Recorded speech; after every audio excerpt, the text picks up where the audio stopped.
Sector inmobiliario polaco que ofrece invertir en una de las economías más pujantes y rentables del mundo. Polonia. Recuerda, sireneinvest.com con Y o llámanos al 648 019495. Redecora tu casa, redecora tu casa, redecora tu casa, redecora tu casa, redecora tu casa. Reforma integral piso de 80 metros cuadrados en 8 semanas, 32.950 euros. Redecora tu casa, redecora tu casa, redecora tu casa. Seguimos siendo la primera empresa española en darte por escrito la duración, las calidades y un precio cerrado. Conócenos en redecoratucasa.com.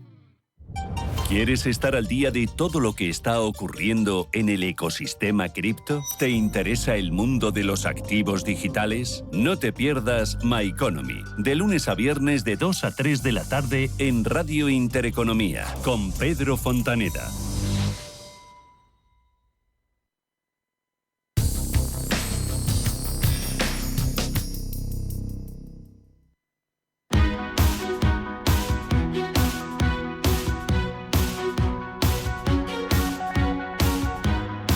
En Capital Intereconomía, el consultorio de bolsa. Continuamos este consultorio de bolsa con Javier Echeverri, responsable de Active Trades, 915331851, 915331851, WhatsApp 609224716, nuestro canal de YouTube, Intereconomía Radio. Lo que teníamos pendiente, Javier, Mapfre, pensando en entrar, ¿qué soportes y resistencias puede tener? Nos preguntaban también por LEG Immobilien en el mercado alemán y por CaixaBank.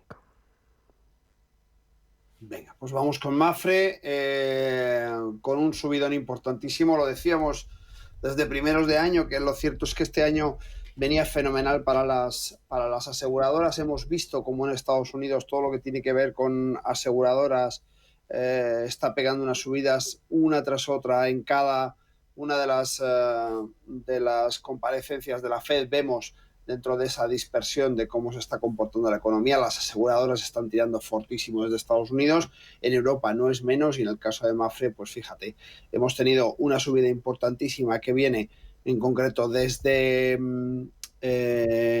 a ver si te lo digo exactamente aquí, desde el 15 de febrero del 24 hasta el 20 de marzo. Toda esta subida, que ha sido básicamente la subida de superar resistencias, nos ha llevado a las últimas sesiones donde hemos visto pues una revalorización desde esa figura de throwback que tanto nos gusta de casi un 15%, un 14,89.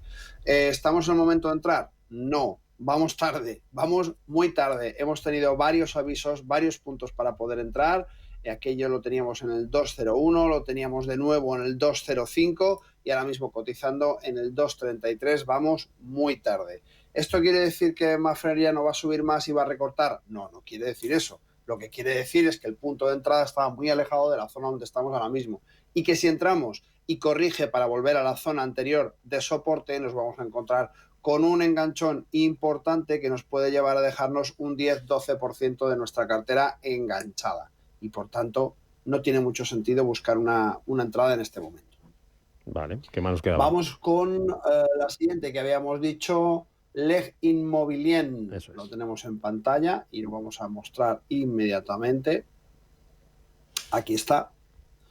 Y en este título vemos concretamente ese comportamiento bajista del que hablamos muchas veces, donde vemos un comportamiento ligeramente alcista en el tiempo, es decir, es un título que ha gozado de cierta salud hasta que ha llegado al 2021, al 11 del 8 del 2021, donde ha comenzado una caída importante. Tanto es así que la caída nos ha llevado hasta una pérdida del 66,69%. Y esas cosas nunca suceden porque sí. Ahora bien, desde este punto nos encontramos en concreto el 29 del 5 del 23, como empieza un pequeño canal lateral alcista que parece que podría tener implicaciones de cambio de tendencia, puesto que hay varias figuras dentro de ese canal que nos recuerdan la superación de máximos relativos anteriores, como son los 68,38, y vemos justamente el precio ahora mismo en una zona de resistencia importante,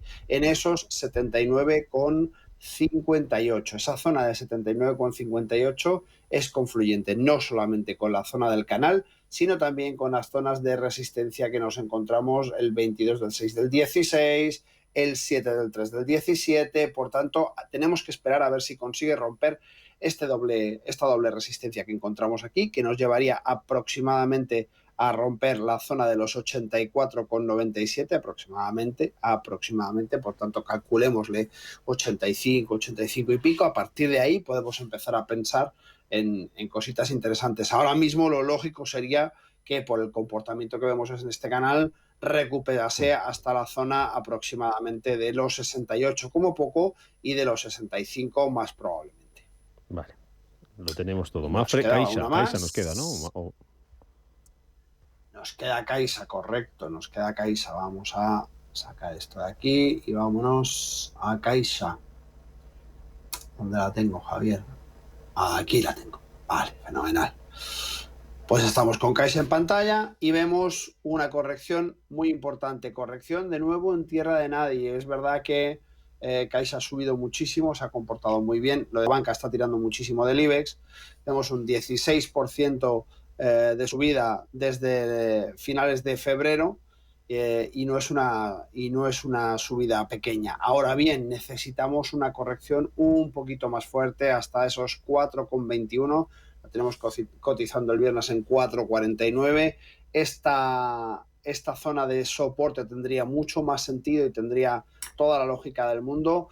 Y por tanto hay que intentar aguantarnos hasta una zona de soporte. ¿Que no se da? No pasa nada. Están los bancos muy altos. Recordemos que existe una debilidad sistémica en una parte importante de la banca estadounidense y que esos lodos podrían traernos algunos barros y por tanto tenemos que tener cuidado. No tenemos la misma estructura que en Estados Unidos, pero es verdad que el pánico se transmite muy bien a través de los medios de información y sobre todo a través de los datos económicos. Y cuando vemos que en un sitio como Estados Unidos tan importante un sector sufre un impacto potente o una corrección importante por algún tipo de situación que afecta a todo el sector, es muy fácilmente transmisible. Por tanto, esperemos un poquito a ver esa zona de los 4,15 aproximadamente, que es lo que nos interesaría dentro de CaixaBank. Está teniendo un desempeño absolutamente fantástico desde finales de la pandemia, desde ese 28 del 10 que podemos ver en torno al 215%. Fijaos, ahí es nada, ¿no? De encontrárnoslo cotizando en ese 1,63, nos hemos ido hasta pues aproximadamente los 4,89 que ha llegado. Bueno, vamos a tener un poquito de paciencia y vamos a ver cómo se comporta después de este rebote, ¿no? Vale. Venga, vamos con más consultas. Mensaje de audio tenemos. Venga. Hola, buenos días. Enhorabuena por el programa. Le quería preguntar al analista cómo ve Nvidia para entrar a estos precios, por ejemplo, hoy en el mercado americano. Muchas gracias y enhorabuena. Vale. Mira, ya que estamos con Nvidia, ahora le respondemos a este oyente que cómo lo ves para entrar. Hay otro oyente con una estrategia distinta, que ya está dentro de Nvidia, $680. Pregunta si tiene potencial de subida o si debe vender. ¿Qué hacemos con Nvidia si estamos dentro y si estamos fuera? Sí, $680 ha dicho exactamente lo que hemos dicho que había que hacer, que es esperar una zona de soporte, de resistencia, en concreto en los 6,45. Tenía esa zona de soporte y resistencia. Al llegar a ese punto concreto, lo que ha hecho es una figura de throwback y salir hacia arriba. Pues perfecto, pues estupendamente. Este señor lo ha hecho perfecto, ha entrado en el punto correcto. Ahora mismo nos encontramos en una zona de acumulación para el segundo oyente y esta zona de acumulación probablemente nos lleve a una zona de los 863. ¿Es buen momento para entrar? Mire, Nvidia tiene una dicotomía importante y es que por un lado son los líderes absolutos de la evolución en cuanto a los chips nanométricos y que tienen un comportamiento brutal, y por otro lado tiene un problema terrible de fabricación y suministro. Entonces, es verdad que tecnológicamente es la empresa más puntera del mundo en cuanto a nanotecnología, y es verdad que su problema en cuanto a suministro y fabricación es igualmente brutal. Por tanto, en este momento está pudiendo mucho más la avaricia de estar pegado a una empresa que es capaz de desarrollar tecnología que no existía, es decir, no solamente es tecnología determinante y no solamente es una tecnología disruptiva, sino que es que no existían. Los avances que están consiguiendo Nvidia son absolutamente una locura, pero lo cierto es que aún no los puede monetizar. Y al final las empresas se basan en eso, ¿no? En cómo gestiono mi negocio para monetizarlo. Si hacemos algo estupendo, pero que no lo podemos monetizar, nos encontramos con que tiene un ratio de financiación brutal, es decir, estamos viendo cómo en bolsa los inversores apuestan terriblemente y esto les aporta un capital que les permite seguir investigando. Pero si este capital que les permite seguir investigando no se monetiza de manera adecuada porque hay un problema en la cadena de suministros, porque hay un problema de usabilidad, porque hay un problema de fabricación que todavía no estamos viendo, pero que yo lo veo desde ya, y dentro de unos meses hablaremos de esto y diremos, ¿os acordáis que allá por primeros de año del 2024 hablábamos del problema que tenía Nvidia? Bueno, pues es bastante probable que nos encontremos alguna corrección importante.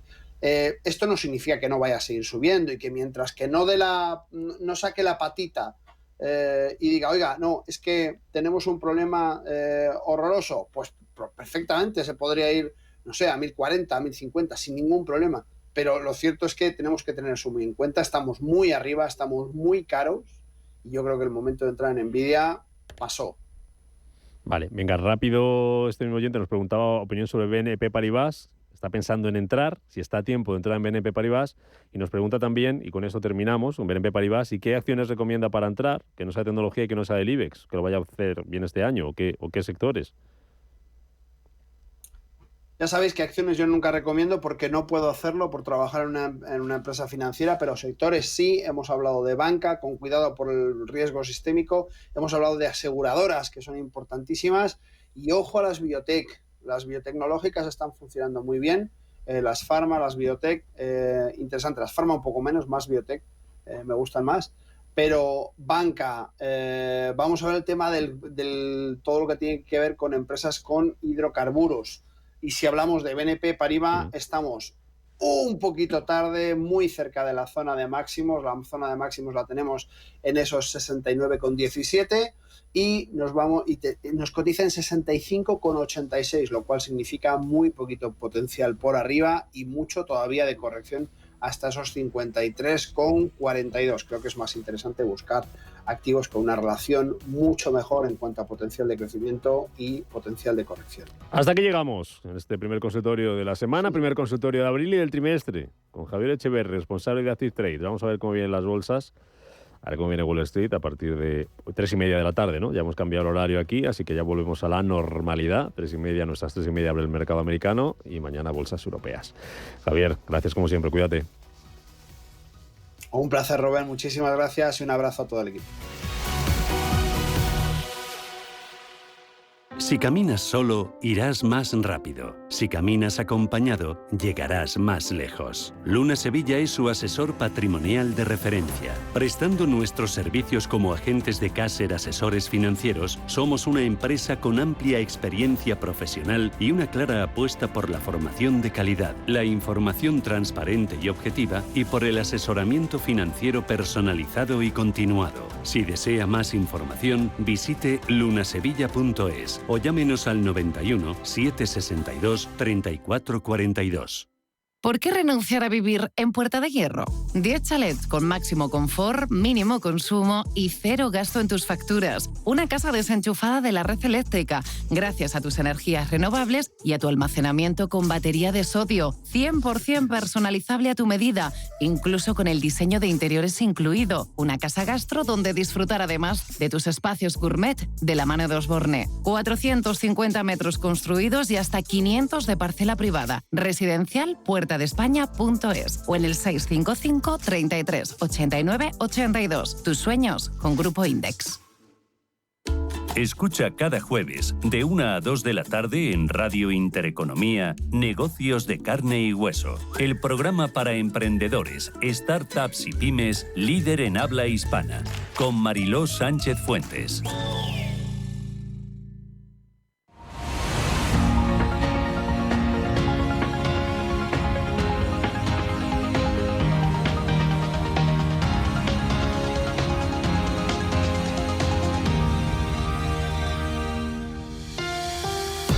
En Capital Intereconomía, Escuela de Finanzas, con Bontobel.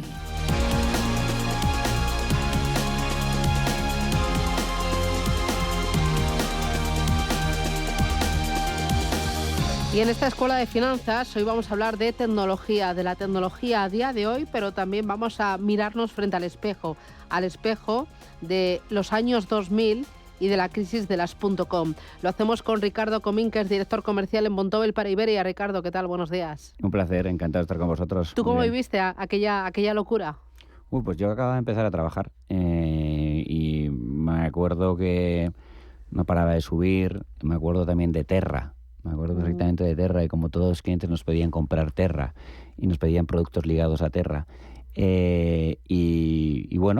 Claro, sobre todo bajo la bisoñez de mi poca experiencia o mi nula experiencia de entonces y ver cómo funcionaba todo, la verdad es que estaba creyendo que aquello era jauja.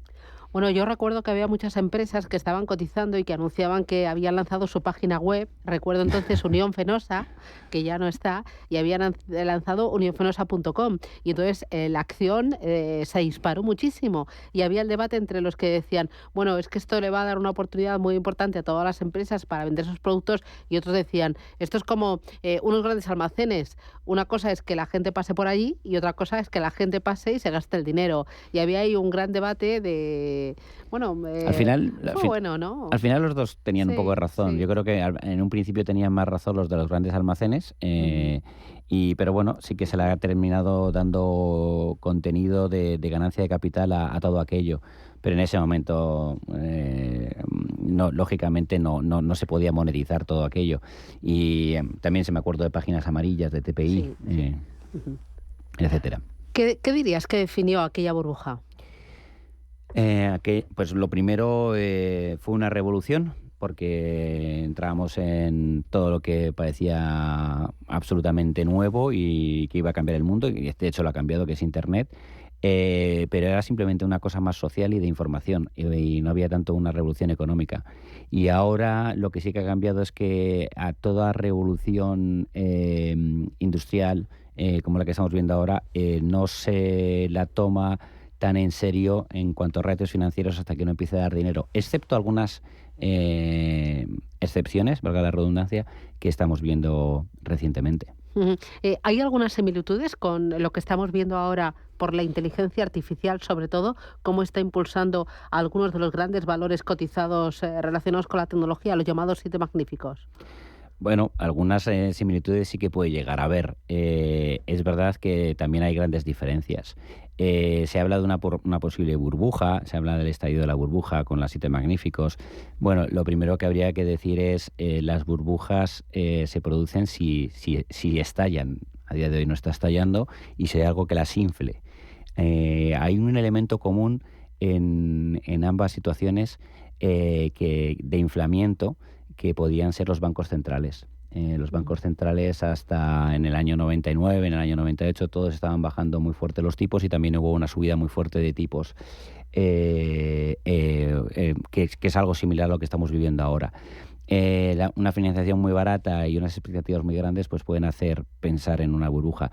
Pero la gran diferencia ahora es que estábamos hablando antes de la página web de Unión Fenosa, estábamos hablando de Terra, estábamos hablando de una serie de cosas que no daban dinero, que la gente simplemente apostaba por el número de clics.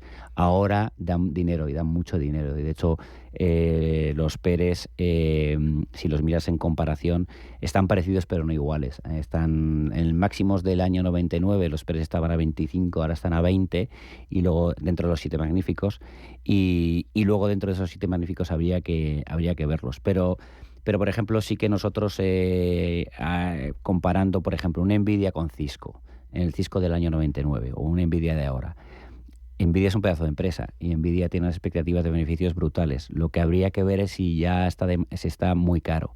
Y Cisco, que es un pedazo de empresa y que en su momento rozó los máximos en el año 99, tocó unos máximos, todavía no se han alcanzado. Estamos hablando de una empresa súper consolidada y una empresa, como repito, una empresa fortísima. Pero sí que a lo mejor ponderaciones o valoraciones exageradas hacen que luego sean difíciles de igualar a lo largo del tiempo cuando ya las cosas llegan un poco más a la calma.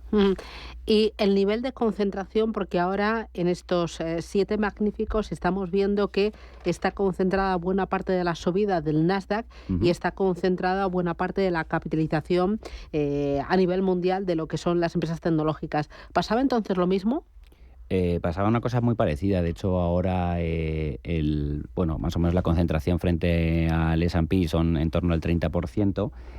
Por aquel entonces estaba un poquito por encima. Entonces son niveles que en un momento dado sí que nos pueden hacer pensar en máximos, que puede llegar a pensar lo que es el sector tecnológico, pero sí que es verdad que ahora mismo todo eso pesa más por las mega empresas, y antes el sector tecnológico pesaba mucho, pero también pesaba mucho por empresas más pequeñitas, empresas que podían tener un poco más de riesgo por tamaño y por lo incipiente que podía llegar a ser esa empresa, y como de hecho muchas de ellas desaparecieron.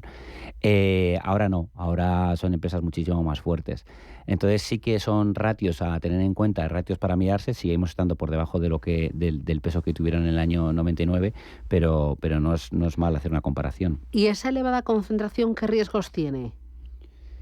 Bueno, los riesgos que tiene es que, claro, estamos hablando, Apple, no estoy poniendo en entredicho a Apple, pero Apple pesa un 7% del S&P. Si Apple tuviese un problema, hombre, no es lo mismo que te caiga una empresa que pesa un 0,7 o un 0,5 en un índice que una empresa que pesa un 7. Entonces, lógicamente, eso llevaría a mucho más pánico.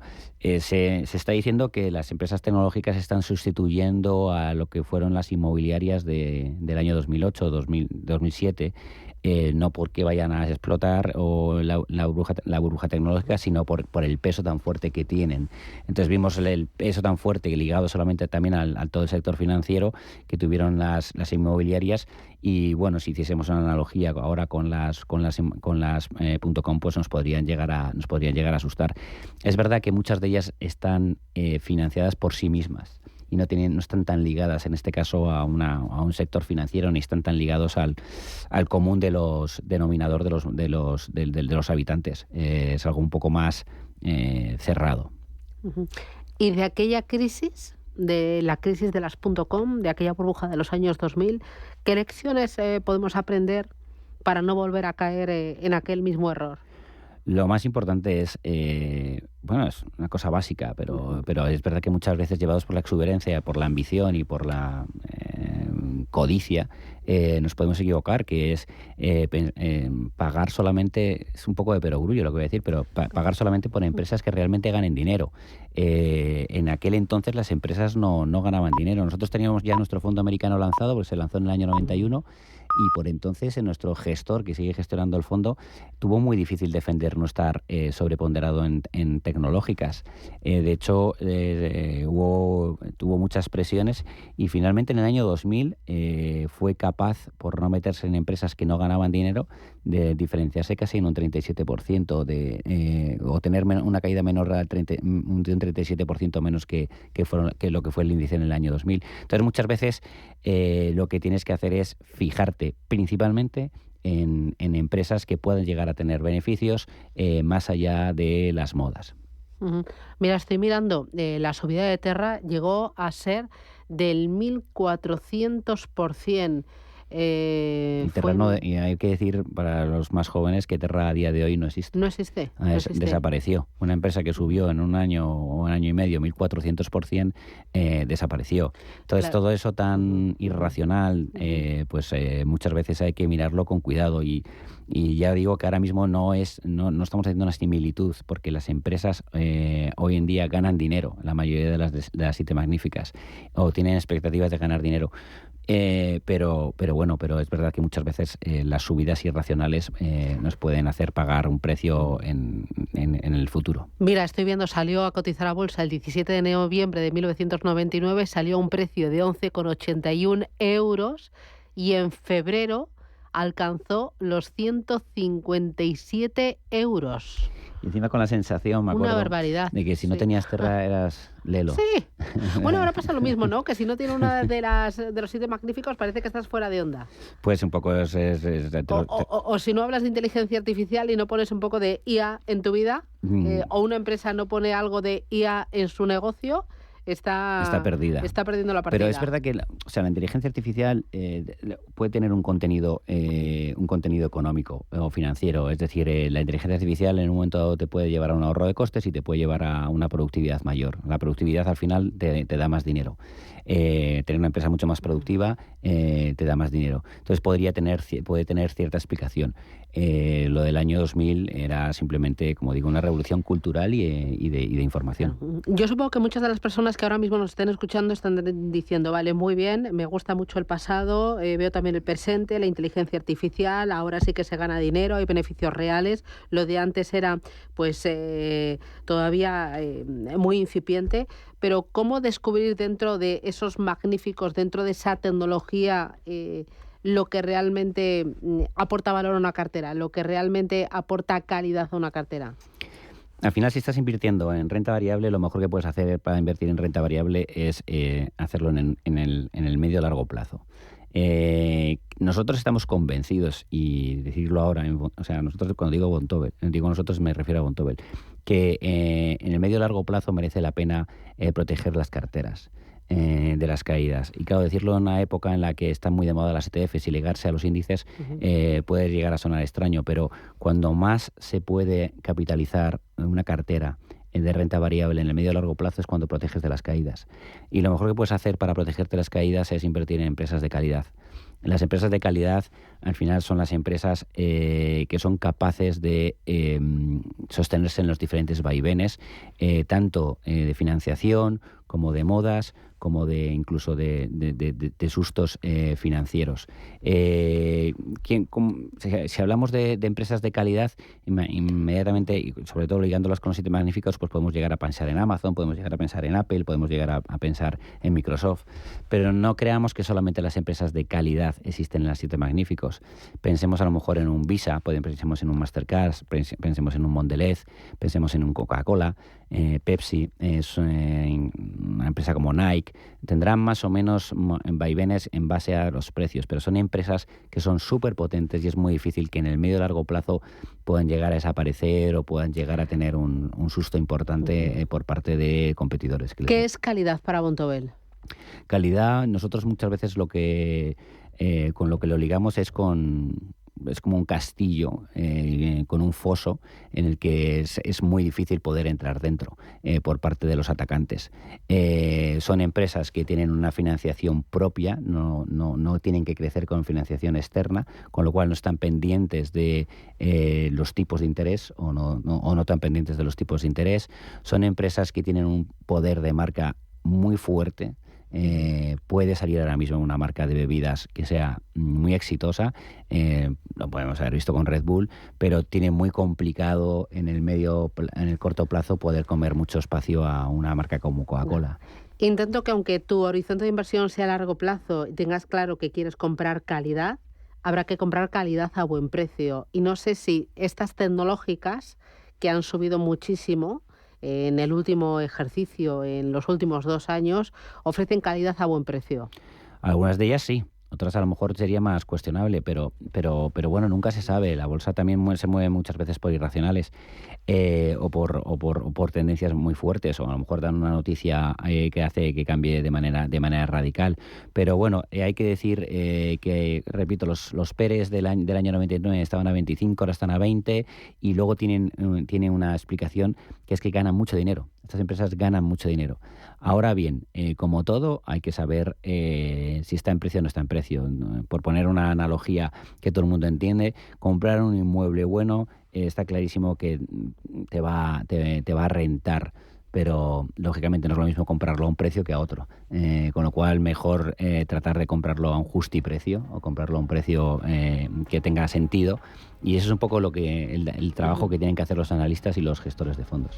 Oye, me gusta ver que la calidad no está reñida con la tecnología, porque muchas veces hemos ligado, o al menos yo, no sé si por un poco de formación o algún mito que tenía ahí mal arraigado en la mente, que calidad significaba sobre todo protección, defensa, muy largo plazo, más dividendo, y al final la calidad puede estar en cualquier sector, en cualquier estilo, en cualquier tamaño, en cualquier región.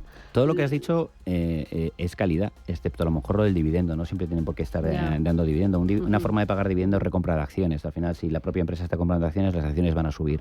Pero vamos a pensar en todo eso que has dicho en, yo qué sé, en Microsoft. O vamos a pensarlo en Amazon. Ganan mucho dinero, se financian por sí mismas, tienen muy difícil barrera de entrada. Vamos a poner que o que Microsoft de repente sube las tarifas, incluso Amazon sube las tarifas un 10, un 15%. ¿La gente va a dejar de utilizarlo inmediatamente? No, probablemente no.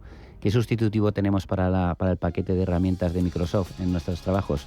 Pues muy poquito, por no decir nada. Y además hacer una revolución en una empresa a lo mejor de 1.000 empleados, 1.200 empleados, incluso en las pequeñas, metiendo una herramienta nueva por ahorrarte ese 10-15% de subida, pues no merece la pena.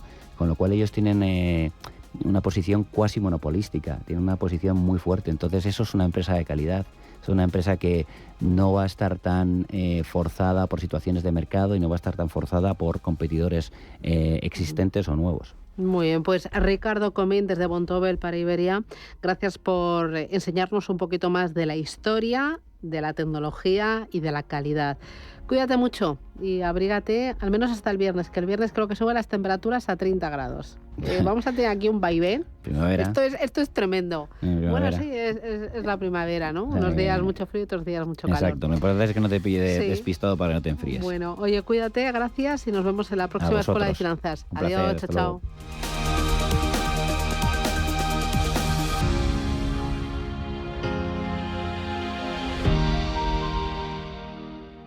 En Arkia Banca ofrecemos soluciones de inversión personalizadas y adaptadas al perfil de riesgo de nuestros clientes. Nuestro método: diseñamos una estrategia a largo plazo tras realizar un exhaustivo análisis de los mercados y las tendencias globales. Contáctenos ahora en inversión@arkia.es y le ofreceremos una propuesta personalizada. Arkia Banca. Cuidamos de su patrimonio como si fuese nuestro. Puede consultar los folletos informativos y los documentos con los datos fundamentales del inversor DFI en los registros públicos oficiales de la CNMV, así como en www.arkia.es y oficinas de Arkia Banca. Los grandes deportistas como Carlos Alcaraz siempre quieren más. ¡Más! ¡Más! Nueva gama de El Pozo Bienestar más proteínas. Pavo, pollo y jamón cocido, ahora con un extra de proteínas. Para los que quieren siempre más. El Pozo, 70 años siendo uno más de la familia. Informe Galindo es un programa dedicado a la investigación, la lucha contra el ciberfraude y la mala praxis empresarial. Informe Galindo. Recuerda este nombre porque va a dar mucho que hablar. Cada lunes de 10 a 11 de la noche en Radio Intereconomía con Juan Carlos Galindo. ¿Quieres saber más acerca del hidrógeno? H2 Intereconomía te cuenta las últimas novedades, avances tecnológicos y entrevistas de interés sobre este medio energético. Los martes, de 11:30 a 12 de la mañana, H2 Intereconomía, presentado por Rubén Gil, tu espacio semanal sobre el hidrógeno. Porque en Radio Intereconomía apostamos por el sector energético y la energía limpia.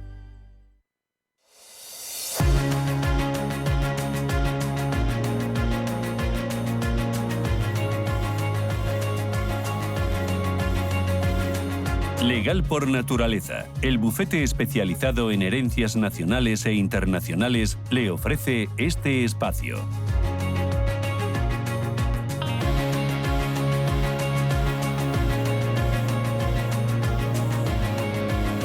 Con Consultorio de herencias con ustedes. Están invitados a participar aquí en directo. Vamos a resolver sus dudas. ¿Cómo? Tenemos dos caminos. Un teléfono directo, nos puede llamar desde ahora mismo y plantearnos su duda al 915331851. Si lo prefiere, tiene un número de WhatsApp. Nos puede plantear su duda escrita o bien mediante mensajito de voz. El teléfono, tome nota, lo digo despacito, 609 22 47 16. Es un espacio de consultas sobre herencias que hacemos con Itziar Pernía Gómez, que es socia directora de Legal por Naturaleza. Itziar, ¿qué tal? Buenos días. Bienvenida. Buenos días, Susana. Oye, tú eres especialista en herencias, donaciones, sucesiones, pero tienes muy puesto el foco en los temas internacionales.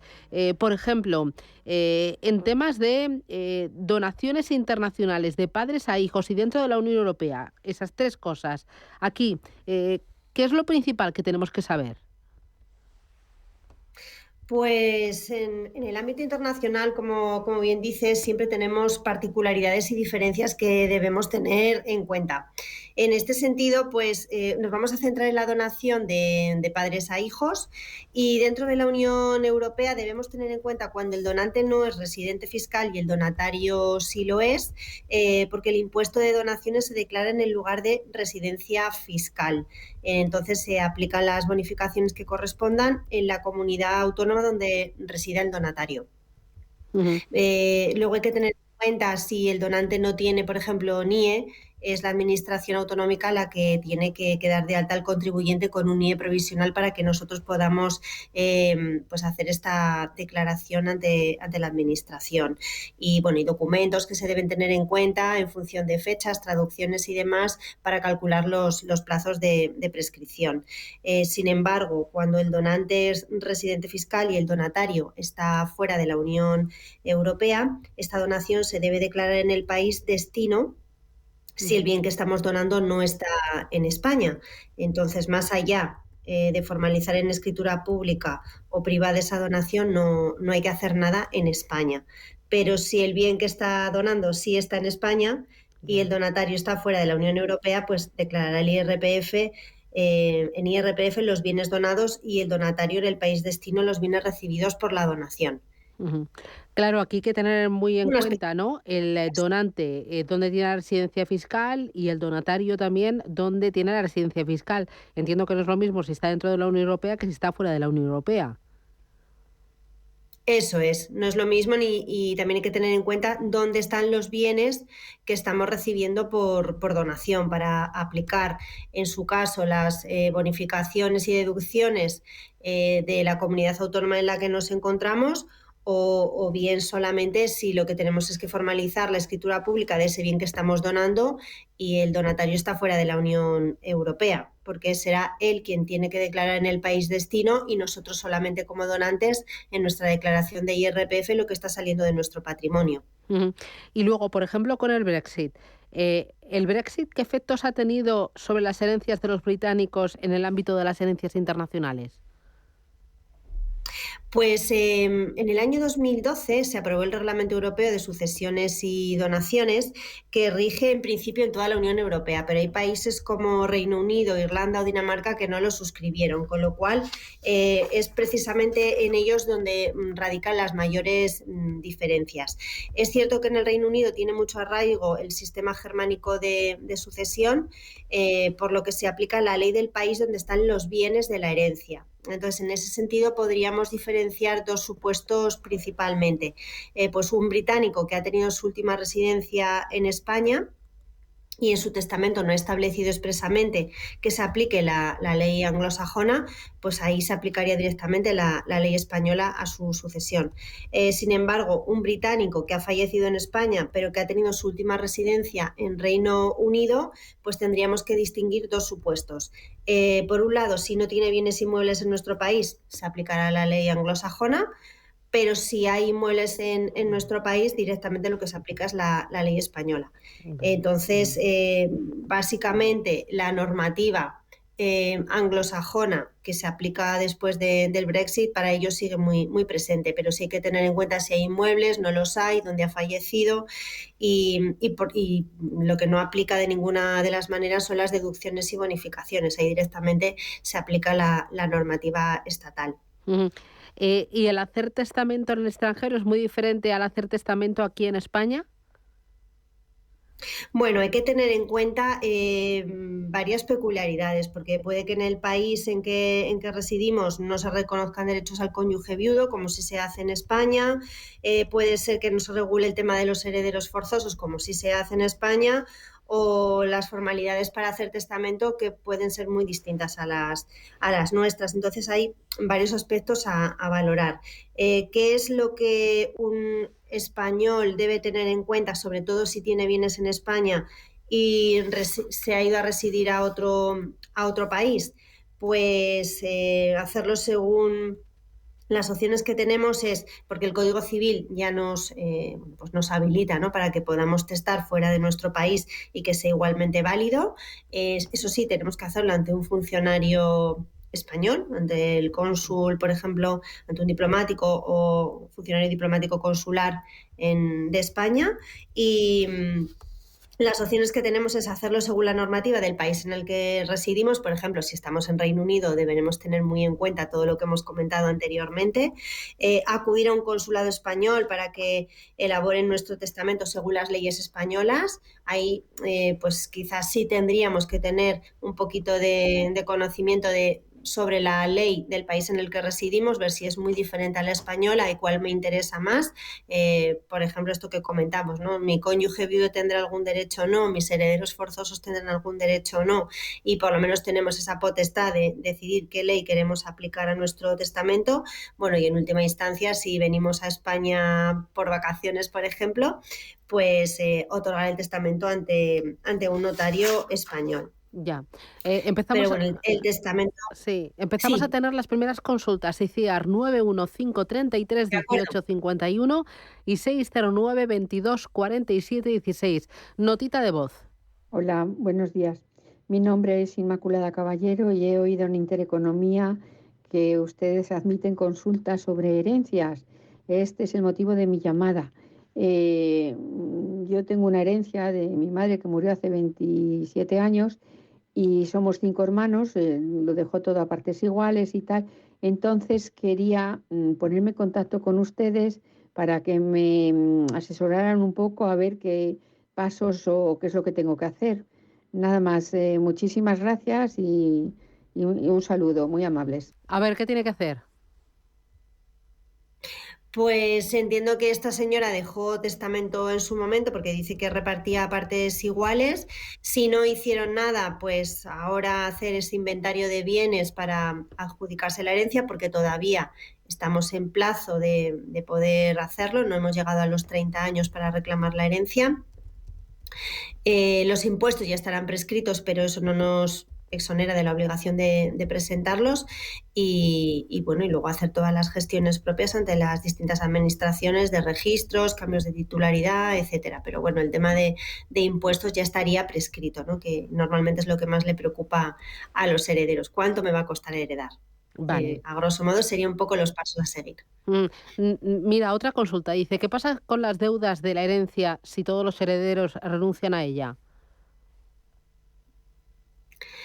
Pues las deudas se quedarían ahí en un primer momento, pero los acreedores pueden instar, o sea, pueden presentarse no como herederos, sino como acreedores de esa herencia para cobrar su parte. Es decir, si una herencia tiene 1 millón de euros y tiene acreedores por 500.000 y todos han renunciado, cada uno de los acreedores puede acudir a la herencia para instar ese crédito y que se le pague lo que se le debe. Los 500.000 euros restantes pues se quedarán ahí desiertos, por decir así, porque todos han renunciado.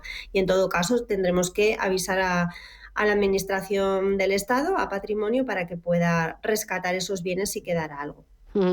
Oye, otra duda. Esta semana conocíamos que fallecía Sílvia Tortosa, la actriz catalana. Tenía 77 años y al parecer tiene un patrimonio inmobiliario muy importante. La actriz fallecía sin descendencia, no tenía hijos, no tenía hermanos y sus padres fallecían hace ya unos cuantos años. Al parecer su familia directa pues eran algunas primas y poco más. ¿Ahí qué pasa con ese patrimonio inmobiliario?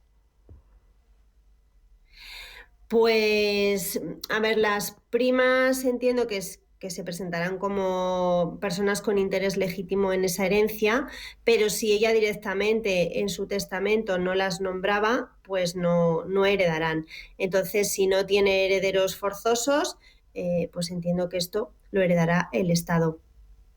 O sea, sí. La verdad que, o a no ser que haya hecho legados o que ese patrimonio inmobiliario esté compartido, pero en principio no veo que más allá que sus primas quizás puedan heredar algo, pero bueno, habría que ver cómo está esa herencia, cómo ya lo dejó dispuesto. Claro, pero si no hay testamento, entonces ese legado inmobiliario pasa al Estado. Pasaría al Estado. Sí, porque sus primas no son herederas forzosas, o sea, si son colaterales y si no hay nadie más, pues quizás puedan heredar, pero heredarán lo que dice la ley. Entonces, hasta ahí. ¿Y no hay forma de reclamar? Ellas, bueno, entiendo que ellas serán las que reclamen como familiares más directos de la actriz en este caso. Vale. Y en la declaración de herederos, primero habrá que demostrar que esos padres, hermanos, pues ya no están y esas sucesiones se hayan hecho correctamente, para que en su caso se pueda llegar a nombrar a sus primas. Pero ya digo que bueno, que son colaterales, que no sé si son primas hermanas o son primas segundas. Está claro que cuanto más lejano sea el grado de parentesco, pues más difícil es, más costosos son los impuestos y el tema de heredar, ¿no? Vale. Y luego... O sea, es una herencia compleja. Ya. Compleja. Mira, una que yo ahí me pierdo. Dice, cuando la masa es hereditaria y comprende una vivienda y valores mobiliarios o depósitos, ¿el concepto del 2% del ajuar doméstico a qué se aplica? ¿Qué es el concepto de ajuar doméstico? El ajuar doméstico efectivamente es un 3% sobre toda la masa hereditaria.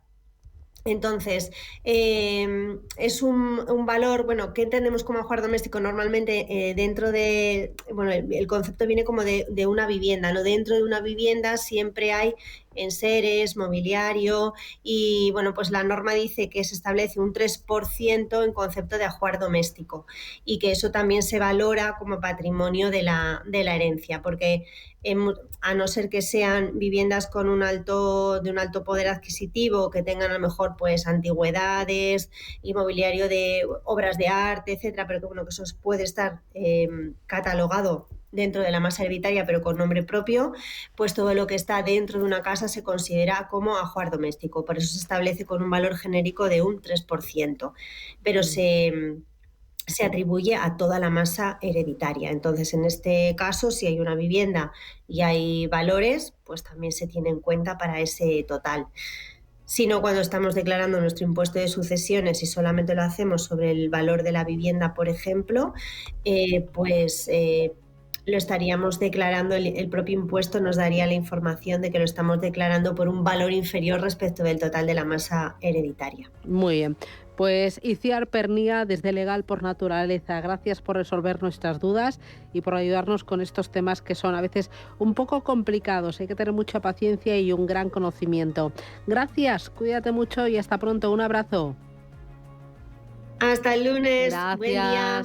Quedan 5 minutos para llegar a las 11 de la mañana. Esto es Radio Intereconomía, Capital Intereconomía. A partir de las 11:30 vamos a abrir nuestro Digital Business. Con Paco González, CEO de Core Capital, vamos a repasar lo más importante en lo que se refiere al ecosistema blockchain, Web3, activos digitales.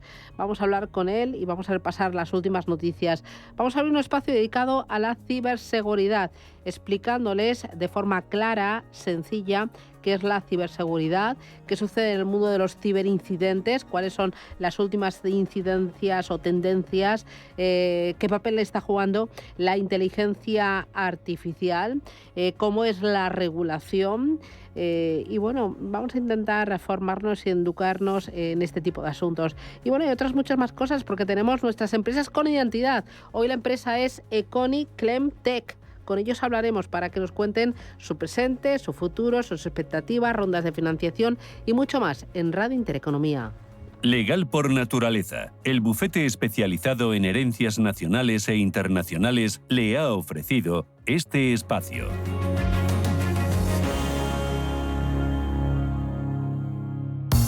Hacer las cosas bien es más fácil que perder a una familia para siempre. Resuelve todas tus dudas con Itziar Pernia en Todo por Escrito. Asesoramiento especializado en herencias nacionales e internacionales. Infórmate en legalpornaturaleza.net o en el 91 571 6016.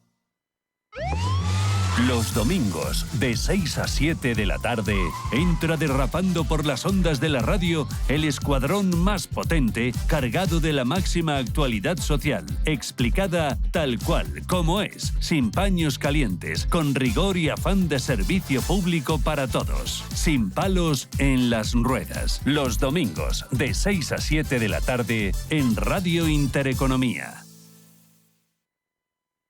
Radio Intereconomía es la mejor plataforma para dar a conocer, relanzar y poner voz a su empresa. Nuestro equipo comercial le asesora para conseguir sus objetivos. Contacte con nosotros en el 91 999 21 21 o escribiendo a comercial@intereconomia.com. Radio Intereconomía, la radio de las empresas.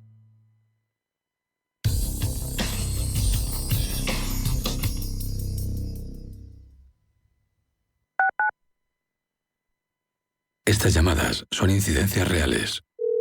Me salta el diferencial de la luz todo el rato. Es que se me está levantando la tarima y parece como una mancha de humedad. En estos momentos, ¿qué seguro de hogar elegirías?